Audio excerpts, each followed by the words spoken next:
Hello dear student, good evening. चलिए, अभी आज मुझे समय मिला है और आज फिजिक्स का एग्ज़ाम भी था 12th वालों का।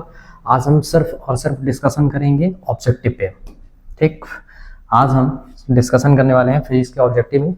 जो फिजिक्स में ऑब्जेक्टिव आया हुआ था, आज हम सिर्फ उसके आंसर्स के बारे में डिस्कशन करने वाले हैं।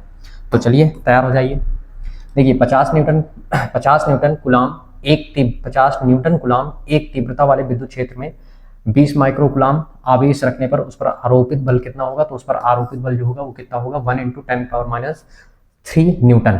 ठीक, 10 माइक्रो कूलाम आवेश में इलेक्ट्रॉनों की संख्या कितनी होती है। तो 10 माइक्रो कूलाम आवेश में इलेक्ट्रॉनों की संख्या जो होती है वो कितनी होती है, 6.25 × 10⁻13। ठीक, वैसे एक कूलाम आवेश में इलेक्ट्रॉनों की संख्या होती है 6.25 × 10⁻18। ठीक है, लेकिन आपका राइट आंसर ये है। एक गतिमान इलेक्ट्रॉन उत्पन्न क्या करता है, तो गतिमान जो इलेक्ट्रॉन है वो चुंबकीय क्षेत्र और विद्युत क्षेत्र दोनों उत्पन्न करता है।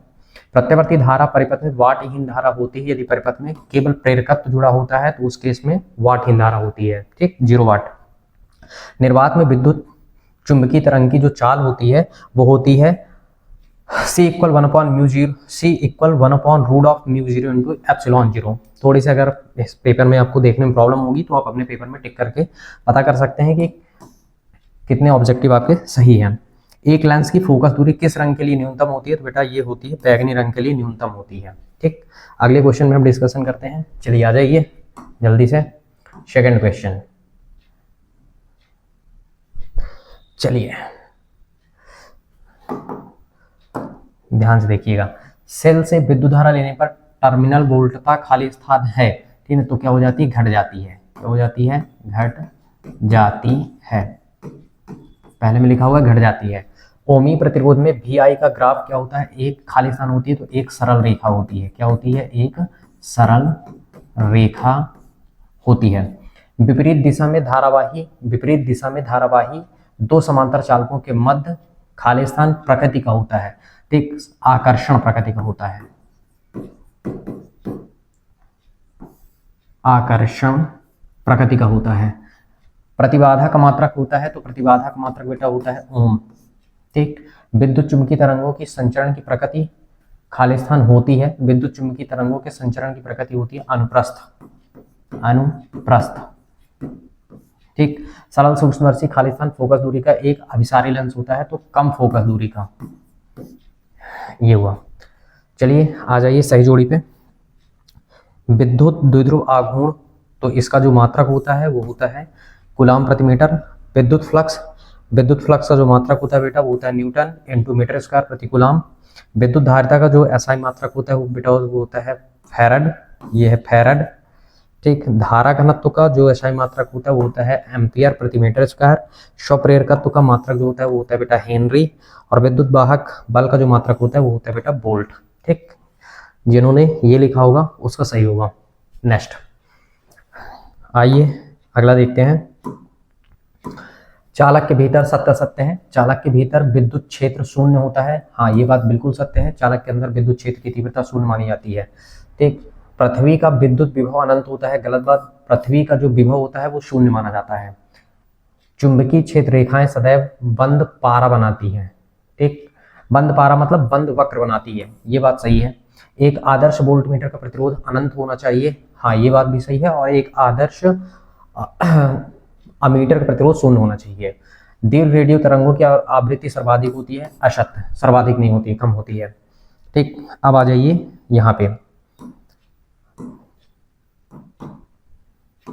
क्या बोला गया है, वायु सदिश रूप में बायोट-सावर्ट का नियम लिखिए। चलिए मैं यहाँ पे आपको लिख के दिखा देता हूँ। सदिश, इसके आंसर्स क्या बोला गया है, सदिश रूप में। इसका आंसर आपका बनेगा पहला, सदिश रूप में बायोट-सावर्ट का नियम। तो बेटा ये है सदिश रूप dV = μ0 अपॉन क्या हुआ 4π × I अपॉन हो जाएगा r³ इंटू ये हो जाएगा बेटा dl × r। ठीक, ये है सदिश रूप। व्हीटस्टोन सेतु के सिद्धांत पर एक उपकरण का नाम बताइए। तो व्हीटस्टोन सेतु के सिद्धांत पर है मीटर सेतु। ठीक, हालांकि मीटर सेतु आपके कोर्स से कट गया है, लेकिन मीटर सेतु है आपके प्रैक्टिकल में है। विद्युत जनित्र सिद्धांत विद्युत जनित्र का सिद्धांत लिखिए। देखिए एक शब्द में पूछा गया, मतलब वो ये जानना चाहता है कि विद्युत जो जनित्र है जिसको हम एसी डायनेमो कहते हैं वो किस सिद्धांत पर काम करता है। तो ये जो है वो काम करता है विद्युत चुम्बकीय प्रेरण के सिद्धांत पर। विद्युत, इसे हम लिखेंगे विद्युत चुम्बकीय प्रेरण, विद्युत चुम्बकीय प्रेरण। फिर उसके बाद बोला गया दृश्य तरंगों की, क्या बोला गया है, दृश्य तरंगों का तरंग दैर्घ्य परास लिखिए। तो बेटा दृश्य तरंगों का जो तरंग दैर्घ्य प्रकाश होता है वो 4000 एंगस्ट्रॉन से 4000 एंगस्ट्रॉन से 7800 एंगस्ट्रॉन होता है। 7800 एंगस्ट्रॉन होता है। अच्छा, 4000 एंगस्ट्रॉन को आप लिख सकते हैं 4 × 10⁻⁷ मीटर से 7.8 × 10⁻⁷ मीटर तक होता है। उसके बाद क्या बोला गया है, 0.5 मीटर फोकस दूरी वाले लेंस की क्षमता बताइए। देखिए लेंस की जो क्षमता होती है वो क्या होती है, फोकस दूरी का व्युत्क्रम होता है। तो इसका मतलब क्या हो गया, अगर हम निकालेंगे इसे तो ये आ जाएगा आपका प्लस का 2D मतलब 2 डायऑप्टर। Thank you dear. एक दूसरे को शेयर कीजिए और देखिए आप मिलान करिए कि आपके कितने आंसर सही जा रहे हैं।